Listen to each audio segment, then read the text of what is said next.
'Salaar' re release review. ఇప్పుడు review చెప్పడానికి కొత్తగా ఏం లేదు.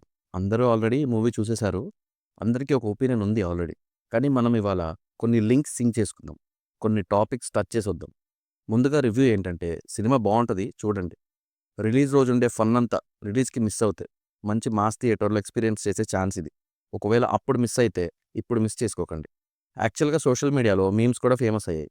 నెట్‌ఫ్లిక్స్‌లో నువ్వేం చూస్తావంటే 'సలార్' చూస్తా అని. నిజమే. నేను కూడా చాలా సార్లు చూసా.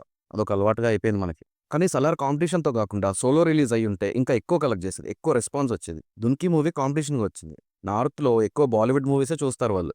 అక్కడే మనకి దెబ్బ పడింది. లేకపోతే సౌండ్ ఇంకా గట్టిగా వచ్చేది. 'సలార్' ఎఫెక్ట్ 'దుంకీ' మీద కూడా ఉంది. 'పఠాన్', 'జవాన్' రేంజ్ కలెక్షన్స్ రాలేదు. అండ్ 'సలార్‌కి' కూడా ఒక ఎఫెక్ట్ ఉంది. ఒక ఫేవర్ కూడా జరిగింది. 'దుంకీ' వల్ల కలెక్షన్స్ తగ్గాయి ఓకే. కానీ అదే 'దుంకీ' లాంటి ఫ్లాప్ ఆర్ యావరేజ్ కాకుండా 'జవాన్' లాంటి మూవీ అయ్యుంటే డ్యామేజ్ ఇంకా ఎక్కువ ఉండేది మనకి. సో ఏం లేదు. ఏదైనా మనకి కొంచెం రెస్పాన్స్ తగ్గింది. మనకు రావాల్సింది కొంచెం తగ్గిందన్న బాధ అంతే. ఇంకేం లేదు. 'సలార్ 2'కి మంచి డేట్‌తో ప్లాన్ చేసుకుంటే ఇండియా షేక్ అవుతది. యాక్చువల్‌గా ప్రశాంత్ నీల్ కూడా ఇదే రీజన్ చెప్పారు. అండ్ నిజమే అది కూడా. సరే ఇప్పుడు 'సలార్' మూవీ రీమేకా? లేక ఒరిజినల్ స్టోరీనా? లేకపోతే వేరే స్టోరీ నుంచి ఇన్‌స్పైర్ అయ్యి లైన్ తీసుకున్నారా? ఇదంతా ఇప్పుడు చూద్దాం. మూవీ రిలీజ్ టైమ్‌లో 'ఉగ్రం' రీమేక్ అని ఒకటే గోల. అయితే అప్పుడు మనం 'ఉగ్రం' చూడలేదు. కానీ ఇప్పుడు రీ రిలీజ్ అనగానే గుర్తొచ్చి చూసా ఏంది కథ అని. నాకైతే ఆల్మోస్ట్ రీమేక్ లాగానే అనిపించింది. ఎందుకంటే ఒక చిన్న లైన్‌ని ఇన్‌స్పైర్ అయ్యి అది మాత్రమే తీసుకొని రాసుకుంటే చాలా డిఫరెన్స్ కనిపిస్తది. ఒరిజినల్‌కి, దీనికి.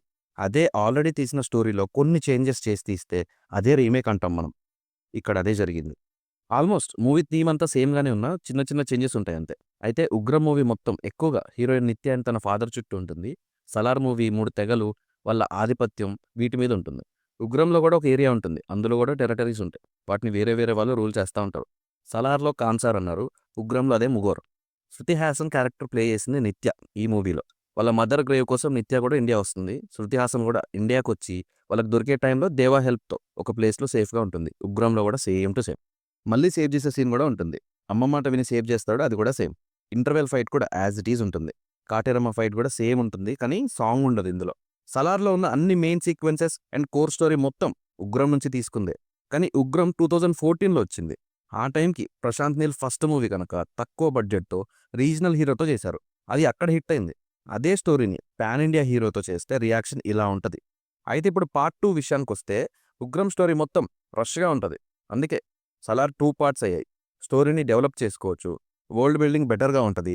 ఎలివేషన్‌కి టైమ్ ఉంటది. ఇలా చాలా యాస్పెక్ట్స్‌లో పార్ట్ 2 ఏం చేస్తారో చూడాలి. బికాజ్ 'ఉగ్రం' చూస్తే పార్ట్ 2 స్టోరీ మనకు అర్థమైపోద్ది. కానీ స్టోరీ తక్కువుంది. సో, దీన్ని ఎలా డెవలప్ చేస్తారు ఇదంతా చూడాలి. క్లైమాక్స్ మాత్రం సేమ్ ఉంటే చాలా కష్టమైపోద్ది. క్లైమాక్స్ ఒక బ్యాంగ్ లాగా ఉంటేనే రీచ్ అవుతది మనకి. మరి నీల్ ఏం ప్లాన్ చేస్తారో లేక కొత్త స్టోరీ యాడ్ చేస్తారా అని చూడాలి. మీకేమైనా డౌట్స్ ఉంటే 'ఉగ్రం' కన్నడ లాంగ్వేజ్‌లో యూట్యూబ్‌లో అవైలబుల్‌గా ఉంది. టైమ్ ఉంటే చూడండి. లాంగ్వేజ్ వేరియర్స్ ఏమి ఉండవు. ఎందుకంటే సేమ్ స్టోరీ గదా! నేను చెప్పిన దానికి ఒక క్లారిటీ వస్తది మీకు కూడా. సరే ఇంక నా రివ్యూ కాదు. డీటెయిల్స్ బెటర్‌గా ఉంటే సబ్స్క్రైబ్ జేసుకోండి.